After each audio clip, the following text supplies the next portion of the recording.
ముందుకురా ముందుకురా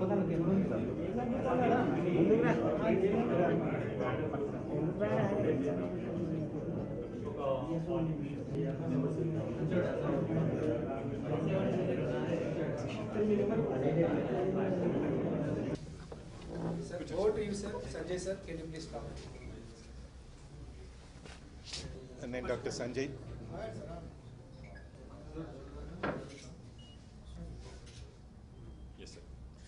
నమస్కారం, నేను doctor Sanjay neuro.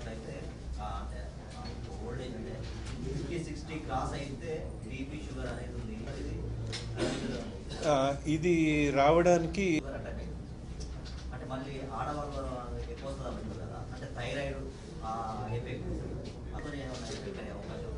థైరాయిడ్తో దీనికి సంబంధం లేదు. ఈ వ్యాధికి ఇది డెవలప్ కావడానికి షుగర్ బీపీ ఉన్న వాళ్ళలో ఉంటాయి, కానీ నార్మల్ వాళ్ళలో కూడా రావచ్చు. ఈ రక్తనాళం చిట్లడం అనేది జనరల్గా 50 ఏళ్ళు దాటి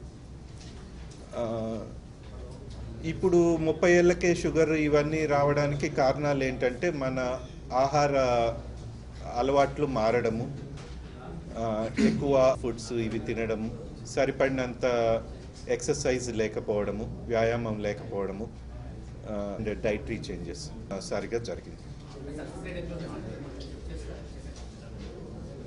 ఈ సంవత్సరాల మహిళ మెదడులో రక్తనాళం నుంచి ఎన్యూరిజం అనేది సంభవించడం వల్ల ఆ ఎన్యూరిజం చిట్లి రక్తస్రావం జరగడం అయింది మెదడులో.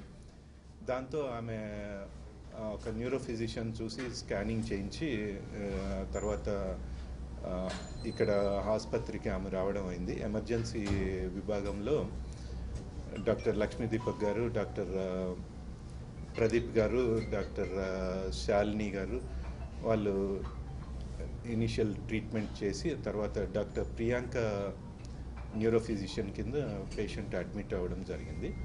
ఆ తర్వాత నాకు రెఫరల్ నేను చూసి ఈ పేషెంట్కి యాంజియోగ్రామ్ చేయించాలని సిటీ యాంజియోగ్రామ్ చేయించడంతో ఈ అన్యూరిజం అనేది కన్ఫర్మ్ అయింది. ఈ అన్యూరిజం అనేది ఒక రక్తనాళానికి బుడిపలాగా వస్తుంది. డయాబెటీస్, షుగర్ ఉన్న వాళ్ళకి ఈ రక్తనాళాల వెజల్ వాల్ బలహీనపడడం, ఆ తర్వాత ఇట్లా బుడిపలాగా బెలూన్ లాగా డెవలప్ అవ్వడం, అది చిట్లడం జరుగుతుంది. బీపీతో కూడా కావచ్చు. కొందరిలో కారణం లేకుండా కూడా రావచ్చు. ఎక్కువ ఇవి అన్యూరిజమ్స్ స్త్రీలలో ఎక్కువ వస్తాయి మగవారి కన్నా, మగవారిలో కూడా వస్తాయి. సో ఇది ఒకసారి చిట్లిన తర్వాత మళ్ళీ చిట్లితే మాత్రం చాలా ఎక్కువ ప్రమాదం ఉంటుంది. కాబట్టి ఈ లోపలే ఆపరేషన్ చేసి శస్త్రచికిత్స నిర్వహించి దాన్ని మళ్ళీ చిట్లే అవకాశం లేకుండా చేయడం జరుగుతుంది.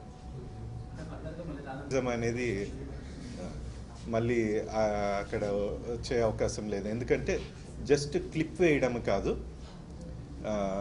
ఆ ఎన్యూరిజంని కట్ చేసి తీసివేయడం కూడా జరిగింది. సో ఎన్యూరిజంని కట్ చేసి తీసేయడం అనేది ఇంకా మేజర్ ఆపరేషన్, ఎందుకంటే కొంచెం భాగం అది నిండుతున్నా కూడా రక్తస్రావం జరుగుతుంది కట్ చేసినప్పుడు. కానీ ఇది పూర్తిగా తీసేయడం వల్ల ఇక అది అక్కడితో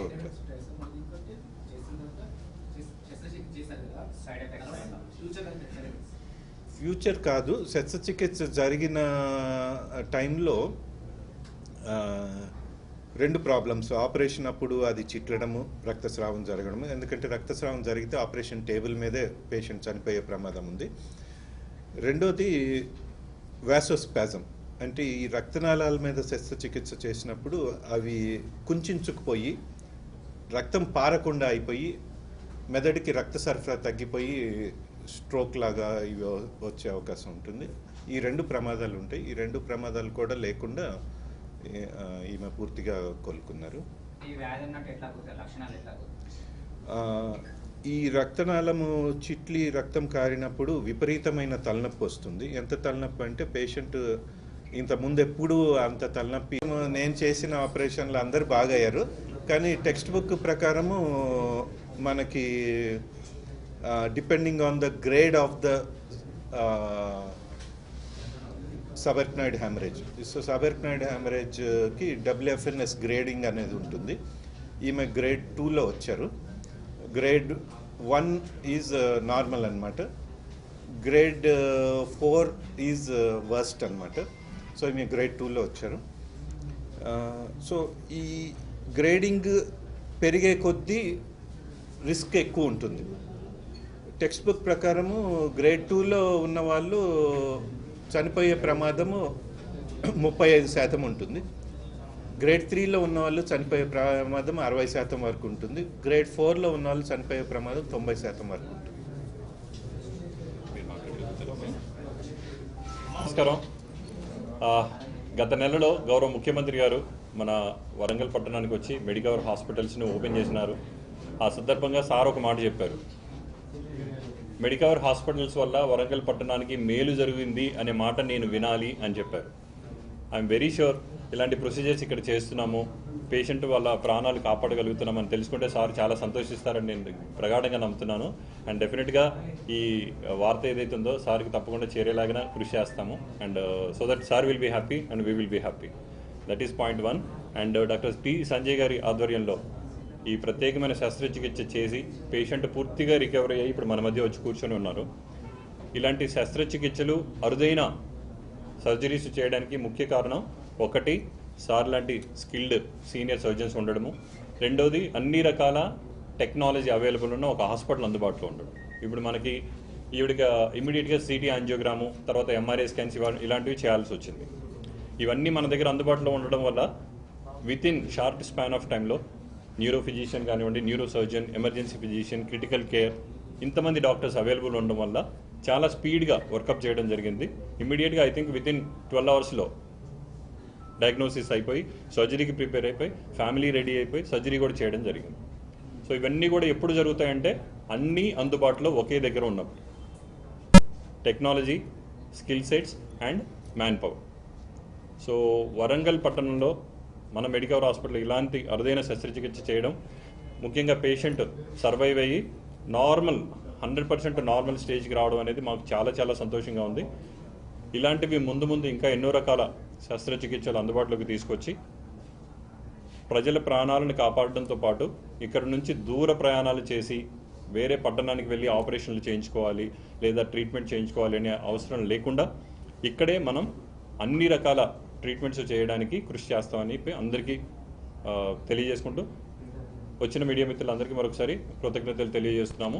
ఈ వార్త జనాలలోకి వెళ్ళడానికి మీరు ముఖ్యమైన పాత్ర పోషించాలి. ఎందుకంటే చాలామంది హాస్పిటల్ నుంచి ఇక్కడ వరంగల్ పట్టణం నుంచి హైదరాబాద్ వెళ్ళాలని, బెంగళూరు వెళ్ళాలని ప్రయాణం చేస్తూ ఎన్నోసార్లు వింటూ ఉంటాం మార్గ మధ్యంలోనే ప్రాణం పోగొట్టుకోవడం జరిగింది, లేదా అక్కడికి వెళ్ళిన తర్వాత గోల్డెన్ అవర్ టైం దాటిపోయింది కాబట్టి మనం ఇంకేమీ చేయలేని పరిస్థితి ఉందని చాలా సందర్భాల్లో వింటూ ఉన్నాం.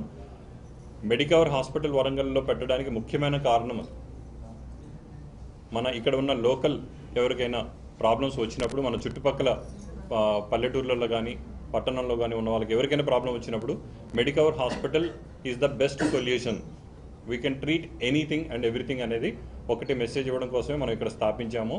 And this is the best example. Bhagyamma గారికి సర్జరీ అయిపోవడము, ఇంతమంది ఆధ్వర్యంలో సక్సెస్ అవ్వడము, ఆవిడ పూర్తి స్థాయిగా నార్మల్ సిచ్యువేషన్కి రావడం అనేది ఇది బెస్ట్ ఎగ్జాంపుల్.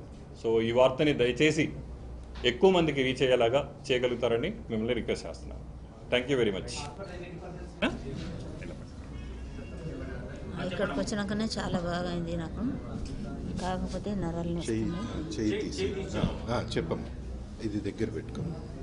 ఇక్కడికి వచ్చినాకనే కొంచెం బాగా అయింది. నాకు మతి శిక్షణ కూడా వస్తుంది, ఇప్పుడు ఇద్దరంక లేదు, ఈ పక్క నరాలు గుంజుతున్నాయి. ఇంకా ఇప్పుడు ఎట్లా ఉంది, మీ అంతటి మీరు నడవగలుగుతున్నారా? నా మీ అందరు అంతట మీరు పనులు చేసుకుంటున్నారా? చేసుకుంటాను. నా అంతటి నేను తినగలుగుతానా, తిరగగలుగుతానా.